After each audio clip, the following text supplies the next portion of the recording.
welcome or welcome back to my channel. For today we are doing part 2 of reading LGBTQIA+ books for Pride Month, which is due. I've picked out another 3, so we've got these 3 here. So we're going to start with One Last Stop by Casey McQuiston. Then we're going to go on to this duology, which is What If It's Us, and then Here's to Us by Becky Albertalli and Adam Silvera. So Adam Silvera wrote They Both Die at the End. Yeah, we're just going to get started with One Last Stop really and see what we think. I loved Red, White and Royal Blue, so I'm hoping this is going to be just as good. So the blurb, it says, moving to New York City is supposed to prove cynical 23-year-old August right. Magic and cinematic love stories don't exist. But then she meets this gorgeous girl on the train, Jane, dazzling, charming, mysterious, impossible Jane. Jane with her rough edges and swoopy hair and soft smile. August's subway crush becomes the best part of her day, but pretty soon she discovers there's one big problem. Jane is displaced in time from the 1970s, and August is going to have to use everything she tried to leave in her own past to help Jane. Maybe it's time to start believing in some things after all.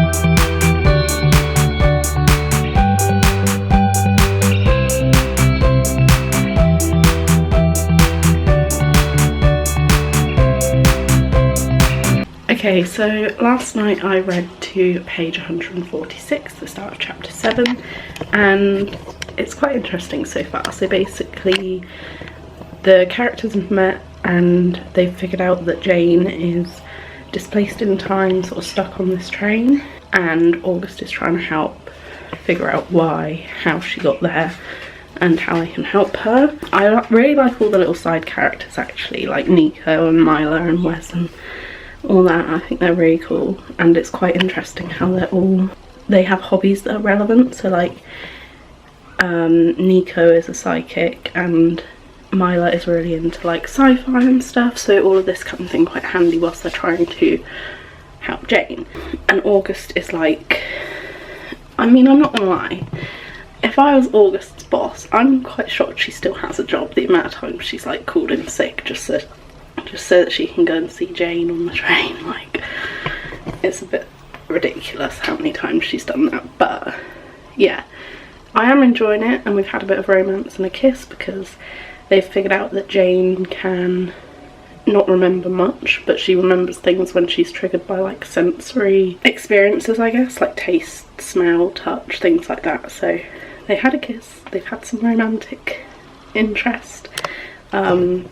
But yeah, the only thing is it's kind of moved a little bit, like, not slow, but it's not giving me a 5-star feeling. It's good and I'm really enjoying it, but it's like a very average kind of read. But I think that's just me personally, like not really into paranormal sort of things, but it is really interesting how it's done. And they've just found out that by 1st of September to the end of October, the subway will be closed temporarily, so they kind of need to figure out how to help her before then. So there's a bit of like a time pressure element into it now. Yeah, it's really good and I'm really enjoying it, and hopefully I'm going to get a decent chunk more read today.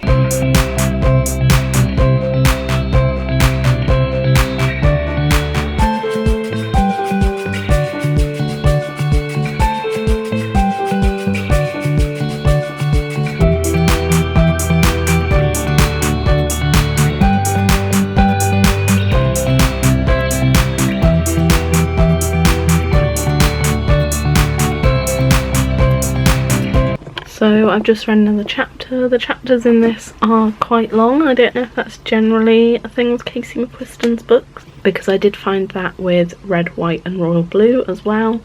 But I've just had a chapter where they've had like a Easter brunch party thing at like 7 PM at night, and they all got a bit drunk and they were with Isaiah and like a load of the drag queens and things, and so August ended up being on the phone to Jane.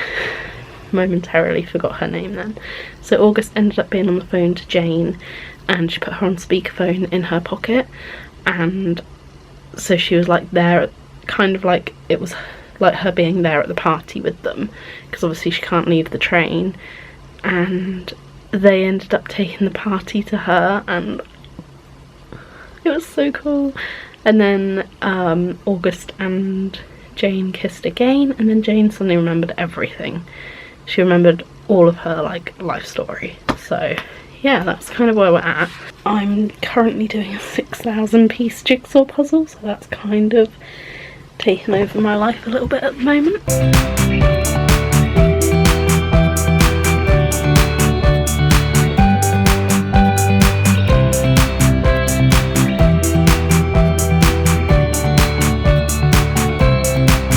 So I read to page 290, the start of chapter 12 last night, and it's actually really good so far. I'm really liking it because they've had quite a lot of like fun parties with like the drag queens and things, and then they also had this like Christmas in July thing. It was very random but sounded really good, and it's been given like Gilmore Girls energy, but we've just found out that, so Jane knew, she was roommates with August's uncle, so kind of as like a little subplot thing throughout this whole book, Jane's mum has been obsessed with trying to find out what happened to her brother, who is August's uncle. I think they called him Oggy, but his name was actually August. And so when August was born, her mum basically was teaching her and training her to help her basically investigate what happened, because she's like been so obsessed by it. So when August was 18, she was like, no, I'm not doing this anymore, like don't ask me, I'm leaving, kind of thing. And she's just realised that Jane knew her uncle, and apparently he's dead. I don't think they saw a body, but he's dead apparently, because of like some fire or something. And it's kind of come like a bit full circle, and it's just so weird how that happened, that she's found someone who knows what happened, and they got a bit more romantic because the train broke down in the middle of the night. I do really like this book. Like, I feel like I can resonate with August quite a bit, because she's like a bit cynical about things and about love and stuff. But I'm about to film another video, and I've still got some of the 6,000 piece jigsaw puzzle left to do.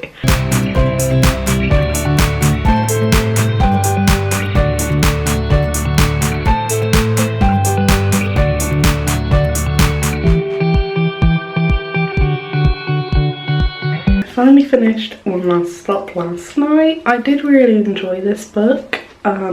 It's not one of my favourites, like I wouldn't say it's a 5-star standout like Red, White and Royal Blue was for me. I think I struggled with the paranormal and like time travel kind of aspects of it, and the fact it was kind of a bit insta-lovey when you think about it. But I really did enjoy the whole like found family aspect, the fact that August is basically lost trying to figure out who she is and what she wants to do, and all she's ever known is what her mum's taught her to like find people basically, and that's what she kind of ends up full circle doing. The end I did find a little bit predictable, because I gathered that's how it would have happened, although for a minute it did throw me off and make me think I was wrong, because it took a little while to get there. However, it also gave like a bit of like Gilmore Girl vibes towards the end as well, with like the whole thing with her grandparents, which was very random and weird, but it kind of acknowledged that itself. And yeah, it was giving me like Welcome to New York, all this Taylor Swift song energy. That, yeah, I did enjoy it. I really liked it, and I loved, I think my favourite bit was seeing how much she bonded and came out of her shell with her roommates and that, and how each of them had like hobbies and talents and interests that helped her to help Jane. Off the top of my head right now, I'd probably give it like a 3.5 stars, or a 3.25. I'm not sure. I'll give my proper star rating at the end of the video, but yeah, I did enjoy it. Obviously, I really loved it. Read it in a few days, but not as good as Red, White and Raw, though, in my opinion. We're now moving on to book 2, which is the first in the duology. I believe it's only a duology, I hope so, because I only have 2 books. And that's What If It's Us by Becky Albertalli and Adam Silvera. So it says, meet Arthur and Ben. Arthur is only in New York for the summer, but if Broadway has taught him anything, it's that the universe can deliver a show-stopping romance when you least expect it. Oh, so is he a Broadway performer then, or just a fan? Ben thinks the universe needs to mind its own business. If it had his back, he wouldn't be carrying a box of his ex-boyfriend's things. But after a chance meeting at the post office, the boys leave wondering what exactly the universe does have in store for them. What if they can't find each other again? What if they do, and then can't nail a first date? What if life really isn't like a Broadway musical? But what if it is?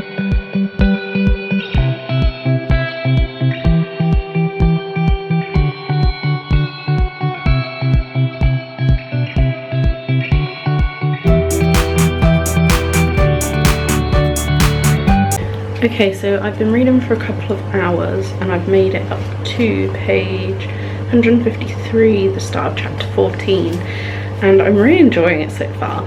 Annoyingly enough, it does still have that kind of like love at first sight, insta-love sort of trope, which isn't my favourite, but I do kind of like the turn that it's taken so far, because the whole of the first part and section, which pretty much I've only just got to section 2, was them trying to find each other because they didn't really have anything to go off of. Yes, it comes across a little bit like stalkerish and stuff, but it's actually been quite fun and it's been quite interesting because I just love that whole like aspect of things.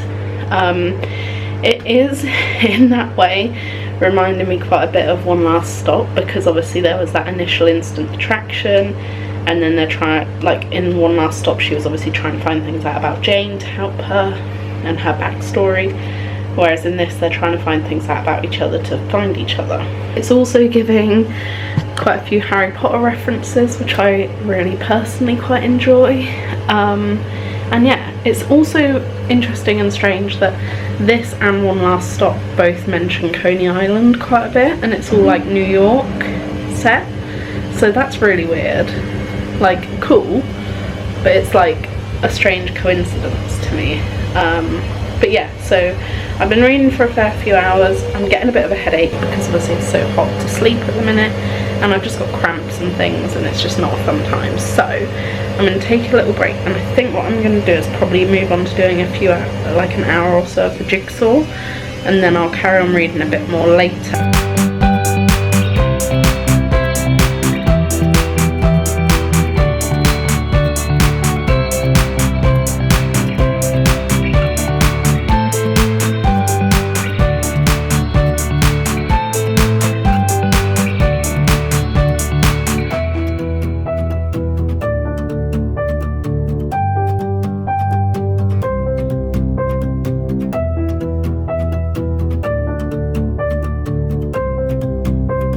Okay, so like I just showed you in those clips, that's how far the jigsaw is along at the moment.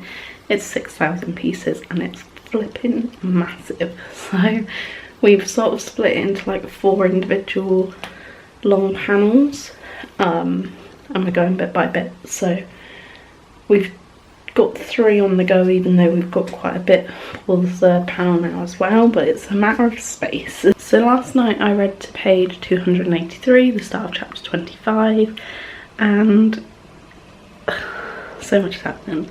So this has all happened over the span of just like a couple of weeks or like a month, which is like, I guess realistic but also not. So basically they've met each other's parents. They all, like both families, went to Ben's house for dinner and his mum cooked, and then they've had like another disagreement because basically Ben wanted to take Arthur to the theatre for a date, and so he had entered in this, like, there's this thing running where like school kids can enter into like a daily lottery to win like Hamilton tickets, and Arthur is like a ride or die Hamilton stan, like it's his life. It's his personality trait, and so he didn't know until they got there, but Ben was a bit late to meet him, so they got there like 5 minutes late, and he asked the woman, he was like, I entered in this drawer, I don't know if I won or not, can you tell me what I need to do? And she was like, oh yeah, you did, you won front row seats, but we've just had to give them away because you were 5 minutes late. And then he was getting really annoyed because he was like, oh well, they could have called me because my number was on the form. And then Arthur like flew off the handle at him, and he was like, look, you're always late to meet me, do you even care? Like, it makes me wonder because you're always late, and if you hadn't been late to meet me, we could have made it and then we could have seen it. And he was like really upset. They ended up sitting outside on a bench listening through their earphones to like loads of different Broadway songs, so they kind of like got past the disagreement and the like annoyance there. But it's just like something just doesn't feel there. It's like they've both got worries and neither of them are fully committing. I get that it's probably because he's going at the end of summer, like he's leaving, but yeah, so far so good. They're back on track, and I will probably just let you know when I finish.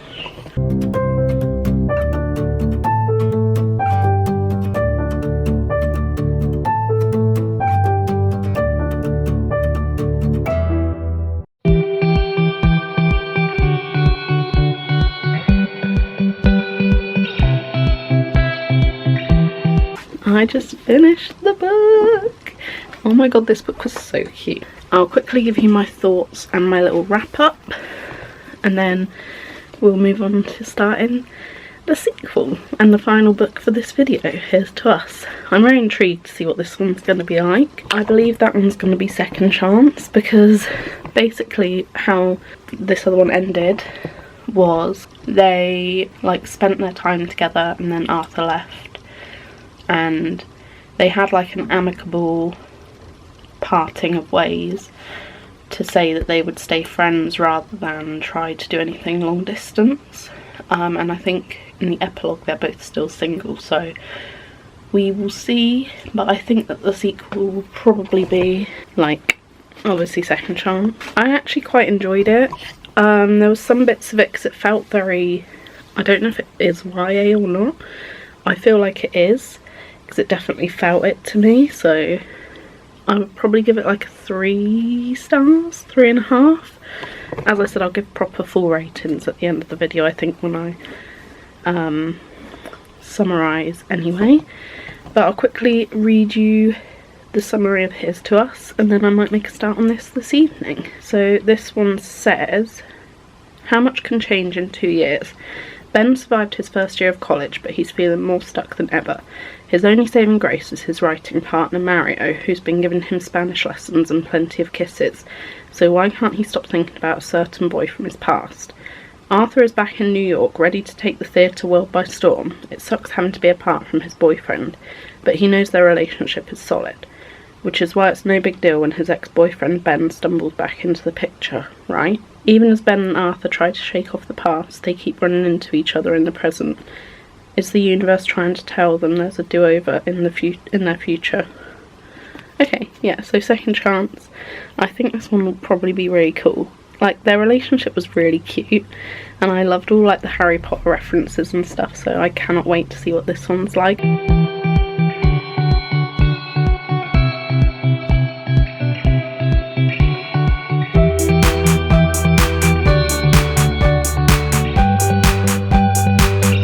So I started Here's to Us last night, and I've read a little bit more of it this morning whilst I just uploaded a video, and I'm currently on page 132, chapter 10, and basically all that's kind of happened so far is that it has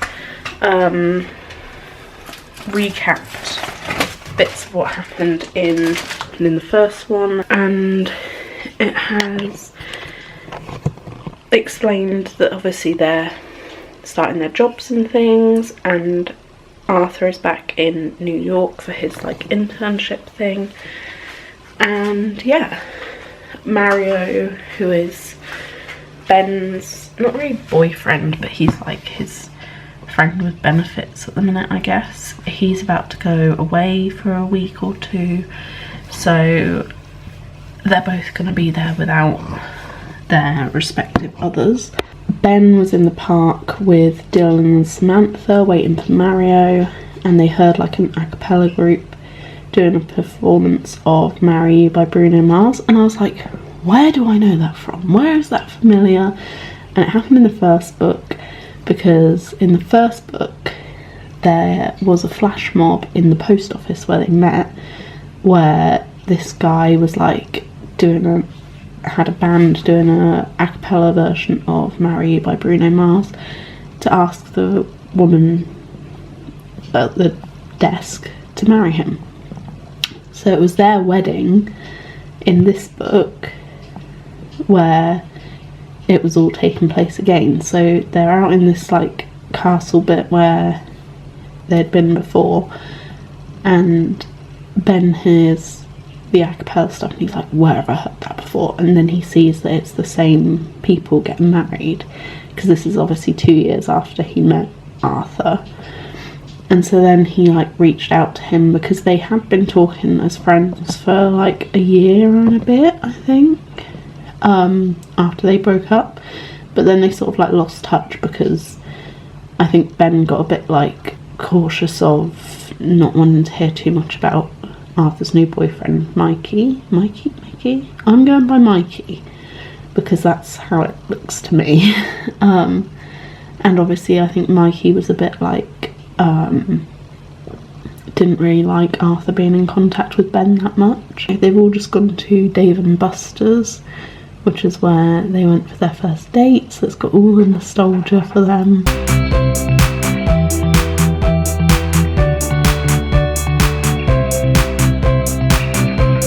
Arthur has just confessed to Ben that he's still in love with him, and they had a discussion that they love the YA book where everyone dies at the end, and I'm like, is that a little sneaky callback to They Both Die at the End, or am I reading that wrong? I mean, I've not read the book yet. I've got it as part of a possible sad books video.